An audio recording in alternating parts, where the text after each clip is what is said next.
We have to strike now, sir. Annihilate. Kill. Kill. Kill. Shut up! Shut up! Shut up! Oh, now you just made it weird. We were having fun until the killing everybody thing. So here's a little video about the current New York City billboard ad campaign that is being referred to in the media and pop culture as anti-Islamic, hate-based, Islamophobic, and every kind of pejorative term you could think of. These were conceived by Pamela Geller, and I can't say I know her or what she's all about. Can't say I'm interested in excusing her or supporting her or apologizing to her. But my point is simply, for example, whenever atheists put up billboards that besmirch Christianity or the Bible in general, oh, they're just wonderfully brave and sticking it to the Christian man, and expressions of freedom of speech and should be encouraged, tolerated, and applauded.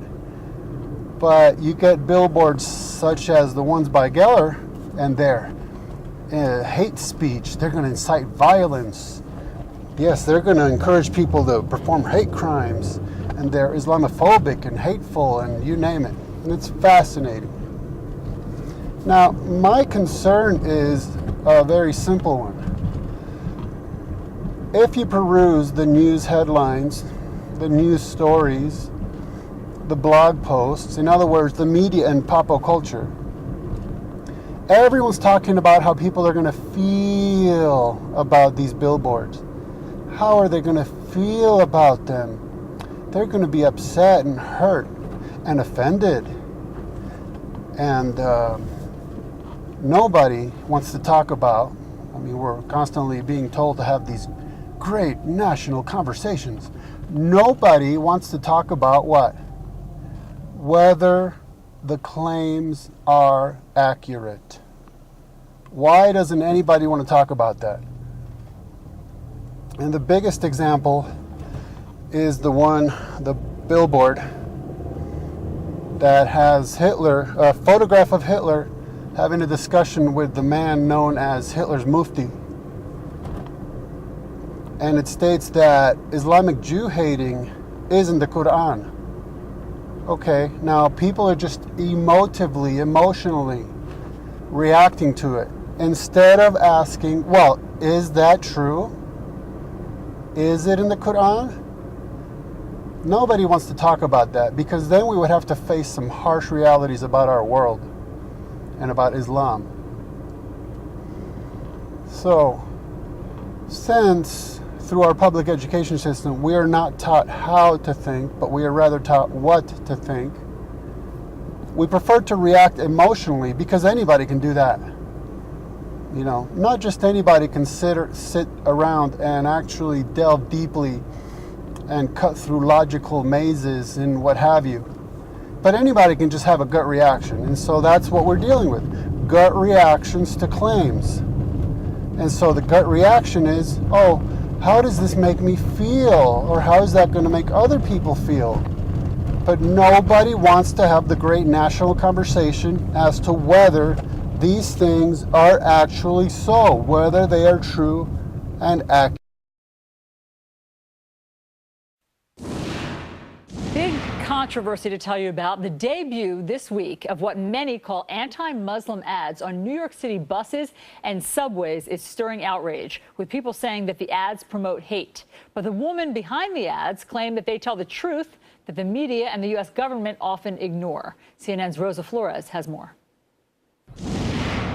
It takes a lot to turn heads in New York City, but on a day when commuters are dealing with word of a potential ISIS terror plot, these startling ads, soon to appear on buses as well, are a shock to the system. I find them very disturbing. Here's one that says Islamic Jew hatred, it's in the Quran, stop the hate. And this one, which shows a picture of journalist James Foley moments before he was brutally killed by ISIS, saying it's not Islamophobia, it's Islamorealism. It's America, so you kind of say what you want. I think it's propaganda to really promote hate. Pamela Geller, the president of the American Freedom Defense Initiative, is behind the campaign and says her message is not anti-Muslim, it's anti-jihad. There is nothing in my ads that say Muslim. We oppose jihad. And the idea that it's anti-Muslim, in my opinion, is a way of detracting from the message. She says it's the Quran that ignites jihad. There are numerous verses and hadith calling for the annihilation of the non-believer. Smite them at their necks. Every action is accompanied by an Islamic prayer. To say that the Quran in and of itself is really what guides the choices Muslims make is really naive. The ads are generating outrage. These ads incite violence, especially from organizations like the Council on American Islamic Relations. These ads are targeted mainly at people who are not Muslims, trying to get them to hate Islam and be hostile to American Muslims. This is not the first time Geller has rattled emotions with edgy campaigns. Look at these ads from back in 2012, when the Metropolitan Transportation Authority rejected one of her ads. She took her message to federal court and won. That's why all of these ads have a disclaimer that says the display of this advertisement does not imply MTA's endorsement of any views expressed, because let's remember, in America, all views are protected under the First Amendment. Freedom of speech, protecting what some call a message of intolerance in a city and a nation increasingly on the edge. Rosa Flores, CNN, New York.